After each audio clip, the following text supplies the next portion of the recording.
ఎవరిని కొడతావు, ఏం చేస్తావు, అది చేస్తావు, ఇది చేస్తావు అని చెప్పి ఆయన స్టైల్లో ఆయన అటాక్ మోడ్లోకి దిగిపోయారు. మన పవన్ కళ్యాణ్ గారు చేసిన వ్యాఖ్యలకి వైసీపీ ఒక్కొక్కరు బయటకు వస్తున్నారు, ఆయన మీద రివర్స్ అటాక్ చేస్తున్నారు.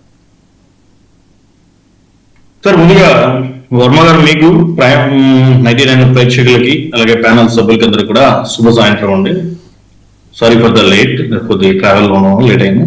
సార్, ముందుగా సార్ ఒకటి సార్, ఈ విమర్శన అనేది ఇప్పుడు గత 5 సంవత్సరాల నుంచి పవన్ కళ్యాణ్ గారు అనే వ్యక్తికి వస్తున్నటువంటి ప్రజాదరణ కానీ, దాంట్లో భాగంగా ప్రతి ఒక్కడు అలాగే పనికొచ్చే వాళ్ళు, పనికిరాని వాళ్ళు, అలాంటి శాసనసభలో చేసిన ప్రతి ఒక్కరు వచ్చి ఏదో మాట్లాడుతున్న వాళ్ళకి వెలుగుచ్చింది. ఈరోజు ప్రజలు ఎలా అంటే వైసీపీ గవర్నమెంట్ లో డబ్బులు ఖాతాలో ఎగబడితే సంకలు దొద్దుకుంటూ వెళ్ళిపోయేవాళ్ళు. పన్నే నీకు పన్నే ఆ ఊడి ఈ ఊడు అండి. ఈరోజు అట్ట కాదు, మా ఊరికి ఇది కావాలి సార్, మా ఊరికి రోడ్డు వేయండి, మా ఊరికి ఇది లేదు అనే స్థాయికి తీసుకొచ్చాడు. అది కేవలం పవన్ కళ్యాణ్ గారు మాత్రమే చేసింది. అంటే ఎందుకు చెప్తున్నా అంటే ఈ విషయం అంటే మా నాయకుల్ని ప్రశ్నించేదానికి పెట్టాడు జనసేన పార్టీ. మా నాయకుల దగ్గర ఎప్పుడు అధికారంలో ఉన్నా ప్రతిపక్షంలో ఉన్న ప్రజా సమస్యలు ప్రజల గురించే ప్రతిపించే వ్యక్తి ఈరోజు ఆంధ్రప్రదేశ్ రాష్ట్రంలో కానీ లేదో దేశంలో కూడా తీసుకున్నా సరే పవన్ కళ్యాణ్ గారు మొదటి స్థానంలో ఉంటారు. కానీ ఈ వైసీపీ వాళ్ళు కానీ ఫస్ట్ నుంచి కూడా కానీ వీళ్ళు అందుకనే దేవుడు కూడా కానీ చూస్తూ ఉంటాడండి. ఎవరైనా సరేలే 151 సీట్లని విర్రవీగిన వాళ్ళు 11 సీట్లకు వచ్చాయి. ఇంకా స్టిల్ వీళ్ళు కూడా కానీ ఈ రోజు కూడా పవన్ కళ్యాణ్ మీకు నిజంగా ప్రజల మద్దతు ఏదో చేయాలంటే ఇప్పుడు మన కృష్ణాంధ్ర చెప్పారు కొన్ని విషయాలు. నిజంగా అలా పాలసీ బేస్డ్ గా ఉంటే పోయి ప్రజలతో కలిసి పోరాటాలు చేయండి, ప్రభుత్వం మీద మీరు ఎండగట్టండి, ప్రభుత్వ విధానాల మీద లేదా ప్రభుత్వం అనేది ప్రజా వ్యతిరేక నిర్ణయాలు ఏదైనా తీసుకోంటే దాని మీద రండి మీరు. అంతేగాని మీ స్టాండ్ మంచి చేస్తూ ఉంటే ఈ రోజు కుటుంబ ప్రభుత్వంలో ముఖ్యంగా పవన్ కళ్యాణ్ అనే వ్యక్తి అసలు 1947 నుంచి ఊర్లో లేని ప్లేసులకి ఈరోజు కరెంట్ లేపిస్తున్నాడు.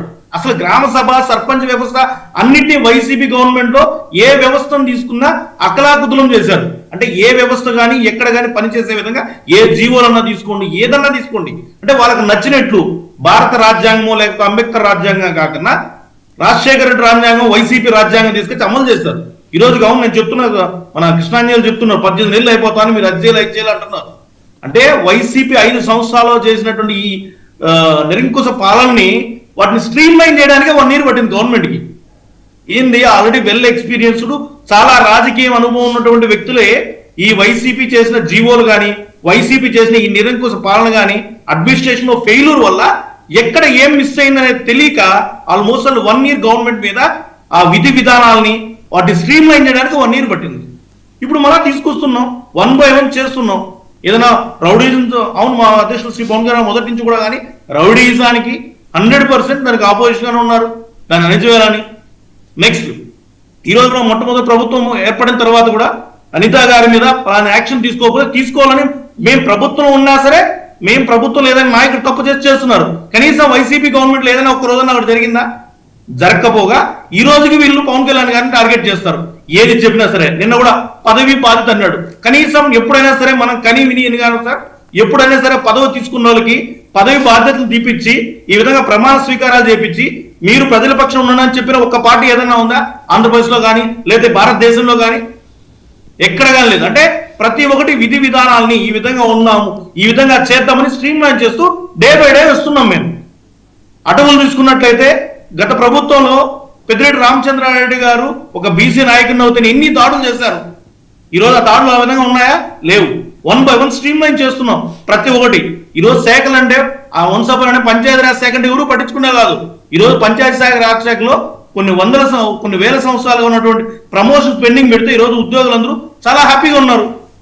దాని తర్వాత ప్రజలు ఏదైనా సమస్య ఉండి వెళ్తా ఉంటే 100% సొల్యూషన్ వస్తుంది, వెళ్తున్నారు.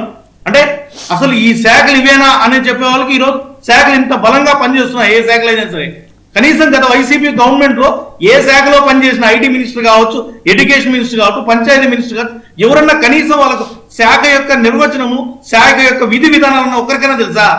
ఏ రోజు ఎత్తుకున్నా సరే బూతులతో రెచ్చిపోయారే కానీ ఏ రోజైనా విధి విధానాలు పాలన మీద కానీ భారత రాజ్యాంగం విధి విధానాలు కానీ ఏ రోజైనా సరే వైసీపీ గవర్నమెంట్ లో ఒక్క లీడర్ అయినా సరే ఒక్క నాయకుడు అయినా సరే ఉన్నారా? లేరు. ఈరోజు పవన్ కళ్యాణ్ గారు అంటే ప్రతి ఒక్కరికి ఎందుకంటే వాళ్ళకి హైప్ వస్తుంది, వాళ్ళ ఉనికి కోల్పోకుండా ఉండడం కోసం మాత్రమే ఈ తిరుపతిలో కూడా కొంతమంది నాయకులు పవన్ కళ్యాణ్ మీద నోరు జరుపుకుంటూ ఉంటారు. అంటే వాళ్ళ ఉనికి కోసం మాత్రమే పవన్ కళ్యాణ్ టార్గెట్ చేస్తే వాళ్ళు కూడా పాలిటిక్స్ లో ఉన్నారు, వాళ్ళు కూడా ఉన్నారు, లైమ్ లైట్ లో ఉన్నారని తెలియడం కోసం మాత్రం. ఏంటి కాదు, షర్మిల గారు జగన్మోహన్ రెడ్డి గారు కలుస్తున్నారట, ఇది వార్త. 19 రిపీట్ అవ్వబోతున్నదట, నిజమా?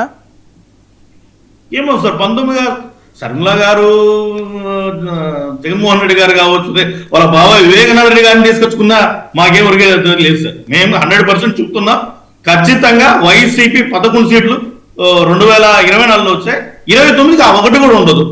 వీళ్ళ ప్రవర్తన ఎలా ఉంది, ఎంతమంది కలిసినా ఈ రోజు ప్రజలు అనేది ఒకటి సార్. ప్రజలు చూస్తున్నారు పాలన ఎలా ఉంది, గత ప్రభుత్వం ఏ విధంగా ఉంది, ఈ ప్రభుత్వం ఎలా ఉంది. ఆ రోజు మేము సంక్షేమని నకిలీ రత్నాలు ఇచ్చేసి అన్నిటినీ మేము నవరత్నాలు అనేసి నకిలీ రత్నాలు ఇచ్చేసి చేస్తూ వచ్చారు. కానీ ఈ రోజు అలా కాదు, ప్రతి సంక్షేమం మీద ఏ సంక్షేమ పథకం ఇచ్చా, ఏ అభివృద్ధి ఇచ్చినా డబుల్ ఇంజన్ సర్కార్ లాగా అభివృద్ధి సంక్షేమం రెండింటి మీద ప్రయాణిస్తున్నాం.